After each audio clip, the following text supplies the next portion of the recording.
नमस्कार दोस्तों, आप सबका मेरे YouTube चैनल सच्चे भगत पर स्वागत है।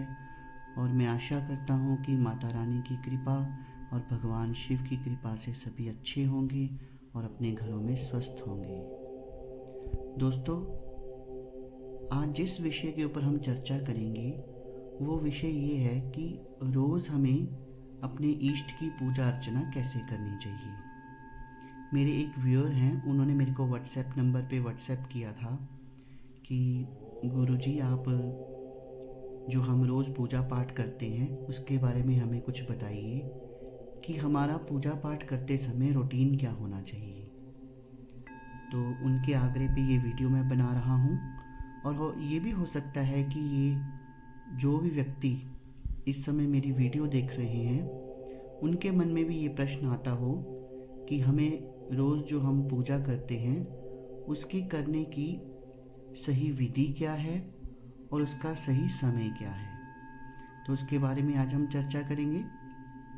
इससे पहले कि हम चर्चा शुरू करें, जो भी मेरे इस YouTube चैनल सच्चे भगत पर पहली बार आए हैं वो कृपया करके मेरी इस वीडियो को लाइक कर दें, चैनल को सब्सक्राइब कर दें और बेल आइकन को प्रेस कर दें ताकि आगे जो मेरी वीडियोस आने वाली हैं उनका नोटिफिकेशन उन तक पहुंचता रहे और उनका ज्ञान जो है वो अध्यात्म के बारे में बढ़ता रहे। तो चलिए दोस्तों शुरू करते हैं। जैसा कि आप सबको पता है कि कलयुग चल रहा है और इस समय जो समय चल रहा है प्रत्येक व्यक्ति अपनी लाइफ में बहुत बिजी है। उसके पास पूजा पाठ के लिए बहुत मुश्किल से टाइम निकलता है। कुछ लोग क्या करते हैं कि उन्होंने बहुत बड़े बड़े घर बना रखे हैं, उनके काफ़ी अच्छे बिजनेस सेटअप हैं, लेकिन भगवान की पूजा के लिए उनके पास समय नहीं होता। वो चलते फिरते ही मान लीजिए ऑफिस जा रहे हैं तो जल्दी जल्दी नहा धो के थोड़ी देर धूप दीप करते हैं और फिर उसके बाद में अपना ब्रेकफास्ट करके अपने कामों पे निकल जाते हैं। तो उसमें कई लोग क्या करते हैं कि खड़े खड़े ही धूप जलाते हैं और ईश्वर की पूजा करते हैं, उनको मन में दिहाते हैं और फिर उसके बाद में वो निकल जाते हैं। कई लोगों के पास कुछ समय ज़्यादा हो तो वो धूप दीप पंचोपचार से पूजा अर्चना करते हैं। और अगर थोड़ा समय और ज़्यादा हो तो कुछ लोग 15-20 मिनट जो है वो पूजा अर्चना को देते हैं। वो अपने प्रॉपर आसन पर बैठते हैं, धूप दीप करते हैं और अपने ईश्वर की, अपने इष्ट की भक्ति करते हैं, पंचोपचार से पूजन करते हैं। लेकिन जिन लोगों के पास कुछ समय ज़्यादा होता है तो वो आसन पर बैठकर मंत्र जाप करते हैं, अपने इष्ट का भोग प्रसाद जो है वो डेली चढ़ाते हैं या फिर हफ्ते में एक बार देते हैं, धूप दीप करते हैं और पंचोपचार से अपने इष्ट का पूजन करते हैं। फिर थोड़े एडवांस कुछ लोग जिनके पास समय और अधिक है वो पंचोपचार पूजा के साथ साथ हवन भी करते हैं। और कई लोग ये भी सोचते हैं कि केवल ईश्वर की पूजा करना ही पूजा नहीं है। वो उनका मानना है कि अगर हम किसी जीव जंतु जैसे कोई पशु पक्षी बीमार है या रास्ते में उन्हें कोई कुत्ता मिल जाता है या कोई गाय मिल जाती है जो बीमार है, उसकी सेवा करना, या कोई गरीब व्यक्ति मिल जाता है उसको दान करना, किसी की मदद करना भी वो भक्ति समझते हैं, ईश्वर की पूजा अर्चना करते हैं। तो अलग अलग तरीके हैं जिसमें हम ईश्वर के करीब जाना चाहते हैं, ईश्वर की पूजा करना चाहते हैं और पूजा पाठ के भी कई मार्ग हैं। तो पूजा का सही तरीका क्या होना चाहिए, ये आप सबके मन में भी प्रश्न आता होगा। तो जैसे हम गृहस्थ जीवन में अपने घर में रह के पूजा पाठ करते हैं तो सबसे पहले जो एक बात ज़रूरी है, मैं अपनी वीडियोस में कहता रहता हूँ कि किसी भी तरह का पूजा पाठ है, चाहे आपने सिंपली अपने इष्ट के आगे धूप दीप ही क्यों नहीं करना है, लेकिन सबसे पहली बात वही आ जाती है कि आपको एक योग्य गुरु जो है वो बनाने पड़ेंगे। वो ठीक है कि आप अपने इष्ट को अपना गुरु मान लेते हैं, उनको अपना गुरु बना लेते हैं, लेकिन अगर आप अध्यात्म मार्ग में आगे बढ़ना चाहते हैं तो दैहिक गुरु का होना बहुत ही आवश्यक है। ये मैं अपनी वीडियोस में बार बार कह भी चुका हूँ। और सबसे पहले एक गुरु बनाइए, क्योंकि अब गुरु जो है, गुरु भी आप एक व्यक्ति के पीछे ऐसे नहीं लग जाना है। अगर गुरु जो है वो अपने शिष्य की योग्यता देखता है तो शिष्य को भी चाहिए कि वो अपने गुरु की योग्यता, उसकी क्षमता देखकर गुरु बनाए। गुरु बनाइए। गुरु बनाने के लिए आजकल इंटरनेट पे भी ऑप्शन है। बहुत सारे गुरु हैं जो बहुत अच्छा काम कर रहे हैं, लोगों के कष्ट काट रहे हैं, ऑनलाइन आते हैं। लेकिन पहले 10-20 गुरुओं को देखिए और फिर सोचिए कि मैं किस गुरु को अपना गुरु बनाऊं। जो अच्छी बातें सिखाते हैं वो सभी गुरु ही होते हैं, लेकिन आपने ऐसे ठगे नहीं जाना है। पहले आप इंटरनेट पे ही अगर आप गुरु बनाना चाहते हैं तो पहले उनकी योग्यता देखिए और पूरा विचार बनाइए कि क्या ये व्यक्ति जो है मेरा गुरु बन सकता है, क्या इसमें इतनी क्षमता है। और कहीं पे मैं बार बार कहता हूँ, ठगे नहीं जाना है, किसी को पैसा नहीं देना है कोई भी,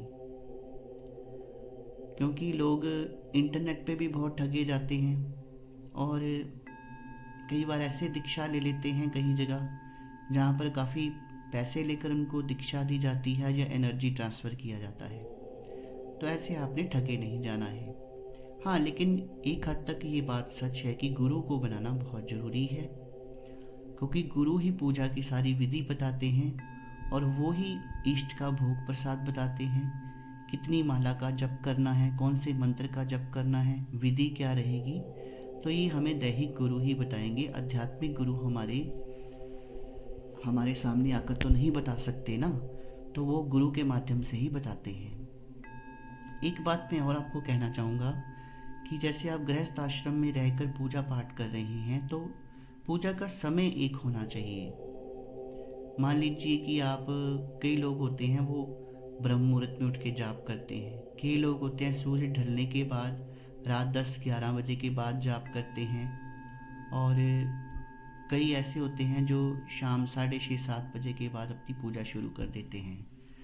तो ऐसे नहीं करना है कि आप कोई भगवान पे एहसान नहीं कर रहे हैं या अपने गुरुओं पे एहसान नहीं कर रहे हैं कि जब दिल किया पूजा करने बैठ गए।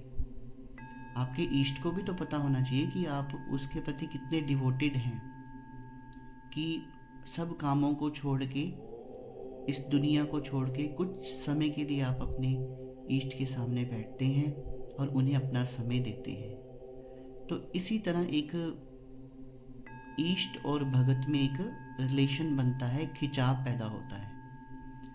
आप सोचेंगे कि मैं कभी सुबह कर लूँ, कभी शाम कर लूँ, ऐसा नहीं करना है। एक समय रखना है, और एक समय रखने के बाद आपने जैसे गुरु ने आपको बताया है वैसे उसका धूप दीप करना है और भोग देना है। पंचोपचार से अपने इष्ट की आपने पूजा करनी है। हाँ, एक बात और बताऊंगा कि समय तो मैंने बता दिया, एक ही होना चाहिए, और आपका आसन भी एक ही होना चाहिए, और माला जो है जिससे आप जाप करते हैं, चाहे वो रुद्राक्ष की माला है, हकीक की माला है, चंदन की माला है, तो माला भी एक ही होनी चाहिए। एक ही माला से आपने जाप करना है, समय एक होना चाहिए, आसन एक होना चाहिए। कम से कम इतना आपको करना है।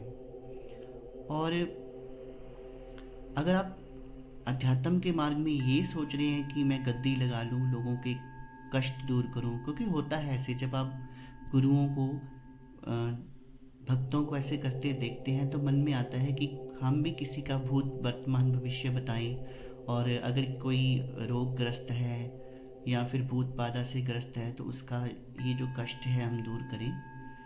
लेकिन गद्दी पे बैठना इतना आसान नहीं होता है, इसके लिए बहुत मेहनत करना पड़ती है। अगर आप सोच रहे हैं कि हम रोज़ की 11 माला करके, 21 माला करके दिव्य दृष्टि प्राप्त कर लेंगे और लोगों के कष्ट दूर करना शुरू करेंगे, तो ऐसा कुछ भी नहीं है दोस्तों। इसके लिए कम से कम मैं अपनी वीडियोस में बता चुका हूँ, 108 माला का डेली जाप करना पड़ता है, जिस मंत्र को गुरु ने दिया हो। और गुरु मंत्र का जब आप जाप करेंगे तो कुछ ही दिनों में आपको सिद्धि भी प्राप्त हो जाती है, क्योंकि वो गुरु ने वो मंत्र ऑलरेडी सिद्ध किया होता है। तो अगर तो आप चाहते हैं कि आपके इष्ट की कृपा ही आपको मिले सिर्फ, तो उसके लिए तो सिर्फ अगर आप उनको मन में भी उनकी पूजा कर लेंगे ना तो वो बहुत है, या सिंपली घर में धूप दीप भी कर लेंगे तो वो बहुत है। लेकिन अगर आप चाहते हैं कि मुझे कोई सिद्धि प्राप्त हो और मैं गद्दी लगाकर बैठूं, लोगों की सेवा करूं, उनके कष्टों को काटूं, तो इसके लिए जो नियम मैं बता रहा हूं, या मैंने बताए हैं, वो आपको करने ही पड़ेंगे दोस्तों। कि आपका समय एक होना चाहिए, आपका एक गुरु होना चाहिए और गुरु योग्य होना चाहिए जो आपका मार्गदर्शन करे, आपका आसन एक होना चाहिए, माला एक होना चाहिए। इन सब नियमों का पालन करके ही आप अध्यात्म के मार्ग में आगे बढ़ सकते हैं। तो दोस्तों, आज मैंने आपको छोटी सी जानकारी दी कि हम अपनी रोज़ की पूजा अर्चना कैसे करें, रोज़ का पूजा पाठ कैसे करें। जानकारी तो छोटी सी है लेकिन बहुत ही उपयोगी है। लेकिन फिर भी अगर आपके मन में कोई डाउट हो, कोई प्रश्न हो, तो आप कमेंट सेक्शन में कमेंट करके पूछ सकते हैं। और अगर वीडियो आपको अच्छी लगी हो तो वीडियो को आप एक लाइक कर दीजिए, ज़्यादा से ज़्यादा शेयर कर दीजिए, ताकि ये छोटी सी जानकारी लेकिन बहुत ही उपयोगी जानकारी बहुत सारे लोगों तक पहुंच जाए। दोस्तों, आपने अपना कीमती समय निकाला, मेरी वीडियो को देखा, उसके लिए बहुत बहुत धन्यवाद। शुभ रात्रि मित्रों।